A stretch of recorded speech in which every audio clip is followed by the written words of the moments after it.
കൊല്ലം കുണ്ടറയിലെ train അട്ടിമറി ശ്രമത്തിൽ പ്രതികളെ കസ്റ്റഡിയിൽ വാങ്ങി ചോദ്യം ചെയ്യാൻ പോലീസ്. പ്രതികളുടെ ഫോൺ രേഖകളും ബാങ്ക് അക്കൗണ്ടും പോലീസ് പരിശോധിച്ചു വരികയാണ്. പാലരുവി എക്സ്പ്രസിലെ യാത്രക്കാരുടെ വിവരങ്ങളും പരിശോധിക്കുന്നുണ്ട്. എസ് വിനേഷ് കുമാർ ചേരുന്ന വിവരങ്ങൾ എന്താണ്? അപർണ, വളരെ ഗൗരവത്തോടെ തന്നെയാണ് ഈ വിഷയം കാണുന്നത്. പോലീസ് കഴിഞ്ഞ ദിവസമാണ് പ്രതികളെ രണ്ടുപേരെയും റിമാൻഡ് ചെയ്തത്. അവരെ കസ്റ്റഡിയിൽ വാങ്ങാനുള്ള ഒരു ശ്രമത്തിലാണ്. 26-ാം തീയതി പോലീസിന്റെ കസ്റ്റഡിയിൽ പ്രതികളെ വിട്ടുകിട്ടും എന്നാണ് ഇപ്പോൾ നമുക്ക് അറിയാൻ കഴിയുന്നത്.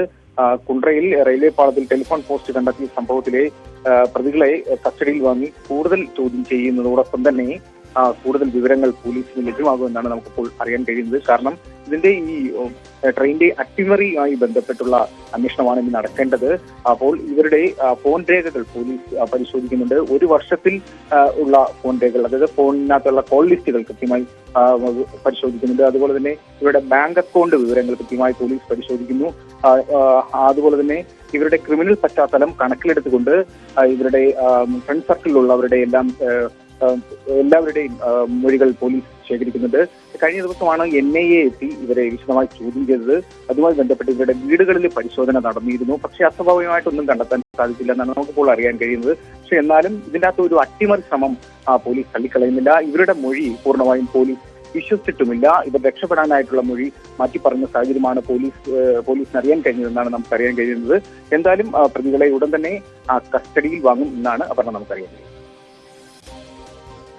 അതോടൊപ്പം തന്നെ ഈ മറ്റ് യാത്രക്കാരുടെ മൊഴികളും അല്ലെങ്കിൽ വിവരങ്ങളും പരിശോധിച്ചു വരുന്ന ഒരു സാഹചര്യം. ഇപ്പോൾ അന്വേഷണം ഏത് ഘട്ടത്തിൽ എത്തി നിൽക്കുന്നു?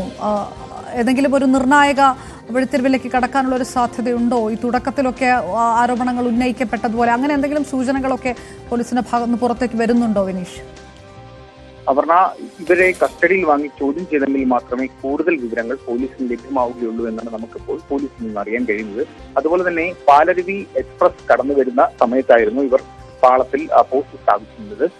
അപ്പോൾ ഈ പാലരുവി എക്സ്പ്രസിൽ യാത്ര ചെയ്തിരുന്ന യാത്രക്കാരുടെ വിവരങ്ങൾ പോലീസ് ശേഖരിക്കുന്നുണ്ട്. അത്തരത്തിലുള്ളൊരു അന്വേഷണമാണ് ഇപ്പോൾ നടന്നു വരുന്നത്. അപ്പോൾ പ്രതികളെ വീണ്ടും അവിടെ എത്തിച്ച് തെളിവെടുപ്പ് പോലുള്ള നടപടിക്രമങ്ങൾ വീണ്ടും നടത്താനുള്ള ഒരു സാധ്യതയുണ്ട് എന്ന് നമുക്കറിയാൻ കഴിയുന്നു. അപ്പോൾ എന്തായാലും പോലീസ് അതീവ ഗൗരവത്തോടെ തന്നെയാണ് ഇത് കാണുന്നത്. കഴിഞ്ഞ ദിവസത്തെ FIR-ലും അത്തരത്തിൽ ഉള്ള വലിയ രീതിയിലുള്ള വകുപ്പുകൾ ആണ് ചുമത്തിയിരിക്കുന്നത്. റെയിൽവേയുടെ വകുപ്പുകളടക്കം ചുമത്തിയാണ് ഇവരെ റിമാൻഡ് ചെയ്തതും. ഉടൻ തന്നെ, അതായത് 26-ാം തീയതിയിലേക്കാണ് ഇവരെ കസ്റ്റഡിയിൽ വാങ്ങുന്നതെന്നാണ് നമുക്ക് അറിയാൻ കഴിയുന്നത്.